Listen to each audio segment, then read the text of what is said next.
परम प्रेममय श्री श्री ठाकुर परमाराध्या जगज्जननी श्री श्री बड़मा और समस्त इष्ट परिवार श्रीचरणे मोर कोटि कोटि प्रणाम एवं यही वीडियो देखुथिबा समस्त को मोर आनंदित जयगुरु। आजिर उपस्थापना प्रसंग हेउछि नारीत्व। तेणु वीडियो को शेष पर्यंत देखिबे। जदि वीडियो भल लगे तेबे चैनल को सब्सक्राइब करबा पई भूलिबेनी। जुगे जुगे नारी समाज रे श्रेष्ठ स्थान अधिकार करिछि। आर्य मनीषीगण नारी को स्वर्ण गर्भार आख्या देइछन्ति, जहाँको स्वर्ण गर्भरे बुद्ध, जीशु, श्री चैतन्य, श्री रामचंद्र और श्रीकृष्ण इत्यादि महामानव को स्थान देइछि, जो माने कि समाज रु अज्ञान और अंधकार को दूर करी धर्म प्रतिष्ठा करिछन्ति। आज किंतु किछि नारी माने कालक्रमे ऋषिवाद को भूली रत्नगर्भा परिवर्ते संहारिणी साजिछन्ति। नारीर वैशिष्ट्य हेउछि धारण करिबा बा वृद्धि कराइबा। एहा हेउछि नारीर नारीत्व। किंतु वर्तमान समय रे बेले बेले नारीटीए काहेकि जे भूली जाउछि तार नारीत्व को, भूली जाउछि तार चालीचलन, आचार और व्यवहार को।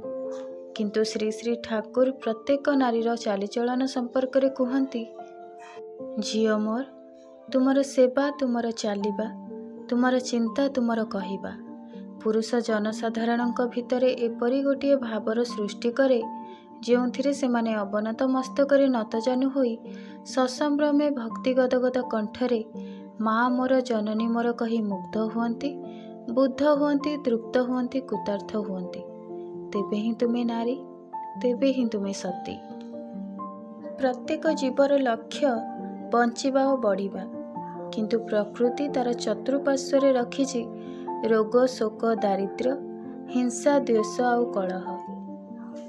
एहारी मध्यरे जीव निजको सुनियंत्रित करी तार परम पुरुषଙ୍କ आदर्श को नहीं जीवन गढ़िबा को चाहे, किंतु समाज को श्रृंखलित करी सत्य शिव सुंदर रे गढ़ी तोलिबाकु हेले एक आदर्श चलनीर आवश्यकता रहिछि। तेणु एही परिप्रेक्षी रे नारीर गुरुत्वपूर्ण भूमिका अपरिहार्य।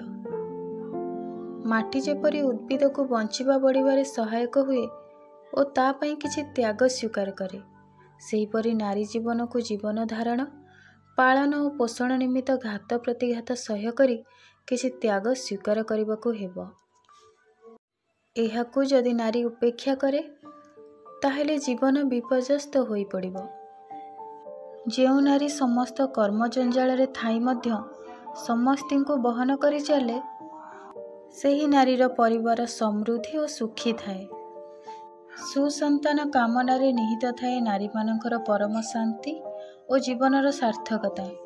किंतु स्वामी प्रति प्रगाढ़ अनुरक्ति और भक्ति द्वारा ही सुसंतान संभव हुए। सुस्थ सबल उद्भिद पाइबा निमित्त जेपरी माटी को भल भावे प्रस्तुत करबाकू हुए, सेहीपरि सुसंतान पाइबाकू हेले नारीटी को निजको सही भली भावे सुस्थ सबल क्षेत्र प्रस्तुत करनेबाकू हुए। जननी हेबा एते सहज कथा नुहे।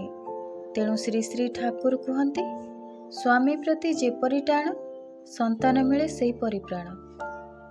स्वामींकर मानसिक अवस्था एवं शारीरिक अवस्था को विचार को नहीं प्रगाढ़ भक्ति और विश्वास, सेवा और आत्म उत्सर्ग स्वामी को उपभोग करने दरकार।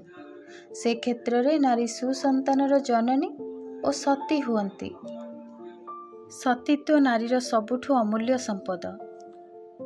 जेउ नारीर चालीचलन, आचार, व्यवहार और कथबार्ता परम पुरुषଙ୍କ आदर्शमुखी हेब, तार सतीत्व सेते परिस्फुटन हेब। पुराण जुगर कथा चिंता कले सती सावित्री तांकर सतीत्वर तेज और बुद्धिमतीर परिचय रे मृत स्वामी सत्यवान को जम पाखरु छड़ाई आनी सतपुत्रर जननी होई परिथिले। तेणु श्री श्री ठाकुर खूब आवेग भरे नारी जाति को आह्वान दे कहिसंती, से चाहती तांकरी मन मापी कि मातृजाति होई उठू। प्रत्येक झीर डाहाण हस्ते तार सेवा, बामे सांत्वना, बुके आवेग और अनुरक्ति, मुखे सहानुभूति, नासारंध्रे स्नेह ममता, श्रवणे वेद श्रुति, और मस्तिष्के बोध और विवेचना। ଚରଣେ କ୍ଷିପ୍ରତା ସର୍ବାଙ୍ଗେ ବୃତ୍ତି ନିବେଦନ। ଏହି ଦୃଷ୍ଟିକୋଣରୁ ବିଚାର କରି ଦେଖିଲେ ନାରୀ ଯଦି ସଚେତନ ନ ହୁଏ, ନିଜର ମହତ୍ତ୍ୱ ପ୍ରତି ସଜାଗ ନ ହୁଏ, ପାରମ୍ପରିକ ବିଚାରଧାରା ନାରୀ ନର୍କର ଦ୍ୱାର ବୋଲି ବୁଝିବାକୁ ହେବ। ସେହିପରି ନାରୀ ନିଜର ପରିବାରର ସମାଜର ମଙ୍ଗଳକାମୀ ବିଚାରଧାରାକୁ ଆପଣେଇ ନେଲେ ନାରୀ ସ୍ୱର୍ଗର ଦ୍ୱାର ବୋଲି ସମସ୍ତେ ଗ୍ରହଣ କରିବେ, ଏଥିରେ ସନ୍ଦେହ ନାହିଁ। ଏହି ଭିଡ଼ିଓଟି ଆପଣମାନଙ୍କୁ କିପରି ଲାଗିଲା ନିଶ୍ଚୟ ଜଣାଇବେ। ରହୁଛି, ପୁଣି ଆସିବି ଏକ ନୂଆ ଭିଡ଼ିଓ ସହିତ। ସେ ପର୍ଯ୍ୟନ୍ତ ଆପଣ ସମସ୍ତଙ୍କୁ ଜୟ ଗୁରୁ।